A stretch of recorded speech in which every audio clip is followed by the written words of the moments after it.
When the moon passes between us and the sun, we get a solar eclipse. But why does this happen? And when the Earth casts its shadow on the moon, we get a lunar eclipse. But why does that happen? In this episode of C-Show Space, we're answering just that. You might think that the moon would perfectly line up between us and the sun only once every 27 days.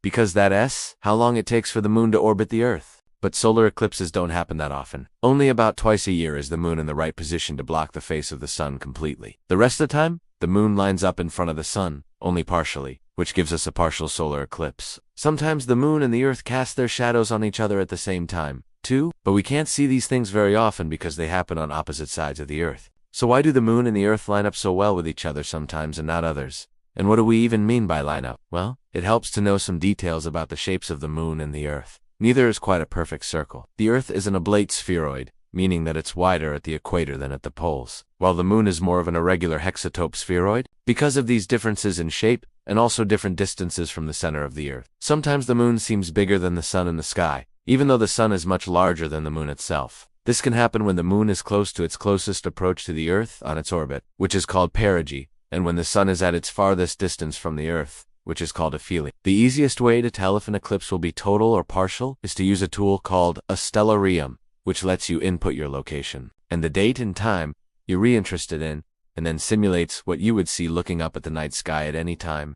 In Earth's history, on June 29, 2023, I plan to see a total solar eclipse, and I want to make sure that it'll actually be total where I am. So let's check stellarium. We've got the moon making a thin crescent in the sky as it moves from the left side to the right side of the sun, which means that it'll be a partial eclipse. And then look, totality for about 3 minutes right around noon. It looks like the moon will pass in front of the sun, briefly turning day into night. And when I step outside, I'll get to see the sun turn black and the faint glow of the moon's silhouette. Okay, so now we know what a solar eclipse is and what makes it different depending on where the moon is in its orbit around the Earth. But why do these orbital paths line up so often to cause eclipses in the first place? Well, that has to do with the formation of the solar system. Billions of years ago, the planets formed from a giant rotating disk of gas and dust. And because of conservation of angular momentum, they all ended up orbiting the sun in tilted planes. Today, the moons orbit the planets in planes that are similarly tilted compared to the sun. So you'd expect most of the moons in the solar system to eclipse their planets.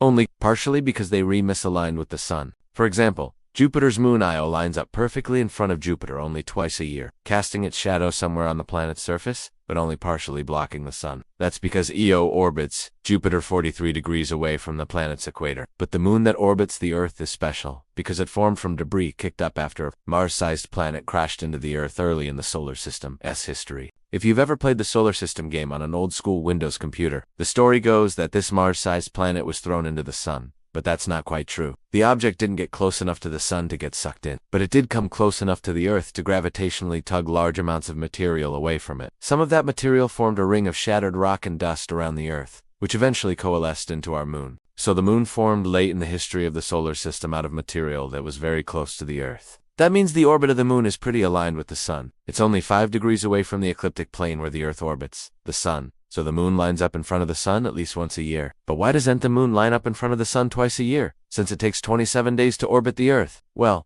the moon and the Earth both have to line up perfectly for solar eclipses, not just the moon. The moon and the Earth both orbit the sun in slightly elliptical paths that are misaligned by about 5 degrees. So even though the moon lines up in front of the sun twice a year, the sun and the Earth's shadow only line up perfectly in front of the moon once a year. If the moon were closer to the Earth, it would line up in front of the sun twice a year. But if the moon were farther away, it would only line up in front of the sun once every 2 years. And speaking of the distance between the moon and the Earth, that's another reason that solar eclipses don't line up perfectly twice a year. The moon and the Earth's orbit aren't perfectly circular either. The moon's orbit is 5 million kilometers wider at its farthest point called apogee, and this changes the speed of the moon as it flies around the Earth. When it's far away, it slows down, and when it's close to the Earth, it speeds up. If the moon were traveling at the same speed the whole time, it would line up in front of the sun exactly twice a year. But because it speeds up as it approaches the Earth, the moon lines up in front of the sun a little earlier every year. The moon and the Earth's orbit are misaligned by about 5 degrees, and the moon's changing speed causes it to pass in front of the sun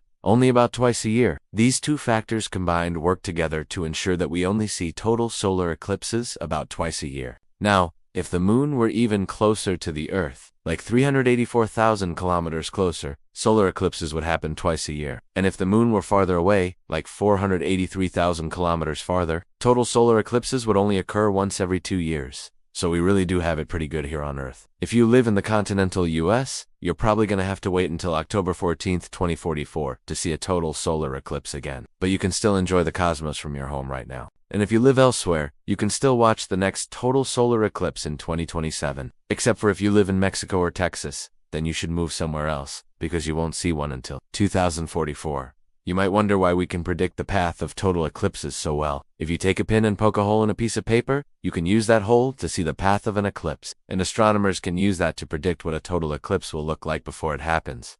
But why does this work? The answer lies with Newton's first law of motion, which says that an object at rest stays at rest, and an object in motion stays in motion unless acted upon by an external force.